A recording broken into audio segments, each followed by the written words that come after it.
Why did one Superman win our hearts, while the other split the internet? Superman is the father of all superheroes, the blueprint for caped crusaders everywhere. His S isn't just a logo, it's a symbol recognized around the world for hope, justice, and the belief that one good person can make a difference. And yet, something curious happened.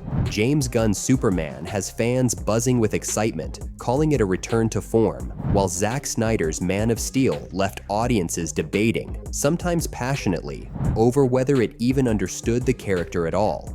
On paper, the two versions seem almost identical. Both are aliens sent from a dying planet, raised by humble Kansas farmers, gifted with godlike powers, and devoted to defending Earth. Both wear the iconic cape.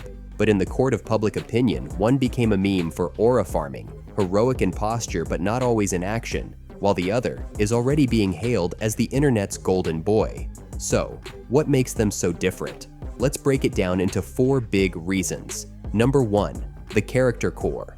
Zack Snyder's Superman, played by Henry Cavill, is framed as a god learning to be a man. He's distant, burdened by his heritage, and often portrayed with an almost mythological detachment. His journey isn't about joy, it's about the crushing responsibility of his Kryptonian legacy. We see him wrestling with moral dilemmas, haunted by the fear that humanity might reject him if they knew his true identity. Gunn's Superman, played by Corenswet, flips the script. This Clark Kent is a man from Kansas who just happens to have the powers of a god. He leads with warmth, humility, and empathy. His Kryptonian origins don't overshadow his humanity, they enhance it. He isn't wondering whether the world will accept him. He's already decided to make it better, one rescue and one act of kindness at a time. It's the difference between watching a divine figure wrestle with the meaning of existence and rooting for your friend. Number 2, tone and world building. After Christopher Nolan's Dark Knight trilogy, Warner Brothers doubled down on realism and grit. Snyder's Superman inhabits a cold, desaturated world where the sun rarely shines without a shadow. Even his most heroic moments are often tinged with tragedy, loss, or collateral damage. Gunn's approach feels like stepping out from under a thunderstorm into bright sunlight. His world is colorful, vibrant, and not afraid to let Superman's light pierce the darkness. It's not about denying hardship, the dangers are real, but the tone allows optimism to breathe. This is a Superman you'd want to hug, not fear. And in today's cynical climate, audiences are leaning toward heroes who pull them out of despair, not ones who risk sinking into it with them. Number 3, the aura farming meme.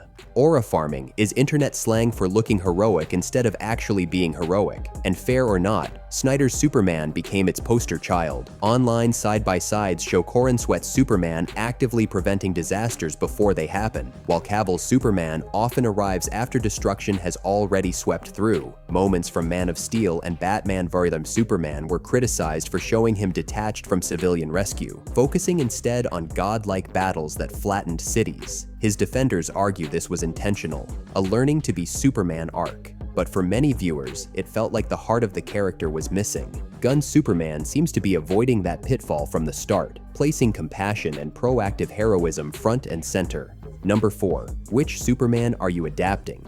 With over 80 years of comics, television, and film, Superman has been portrayed in countless ways. Snyder drew heavily from the darker, more deconstructionist comics of the 80s and 90s, where Superman was an alien god navigating a morally gray world. Gunn's blueprint comes from Grant Morrison's All-Star Superman and the beloved animated series, works that celebrate kindness, wonder, and the idea that Clark Kent is the real person, while Superman is just what he can do. Neither vision is wrong, artistically, but Snyder's interpretation divided audiences, while Gunn's aims to unite them. Henry Cavill was widely seen as perfect casting, but trapped inside a vision that didn't match the Superman most fans wanted to see. Poor planning, tonal missteps, and a rushed DC cinematic universe left him as the face of online debates and memes, rather than the embodiment of hope. Now, with Corenswet and Gunn, DC isn't trying to fix Superman. They're trying to remind us why we believed in him in the first place. That at his core, he's a good man doing the right thing in a complicated world. One Superman left us arguing, the other just might make us believe a man can fly again. So here's the question, which Superman do you prefer? The god learning to be a man, or the man with the powers of a god? Drop your thoughts in the comments, and if you enjoyed this breakdown, hit like, subscribe, and share it with a friend who still debates Man of Steel.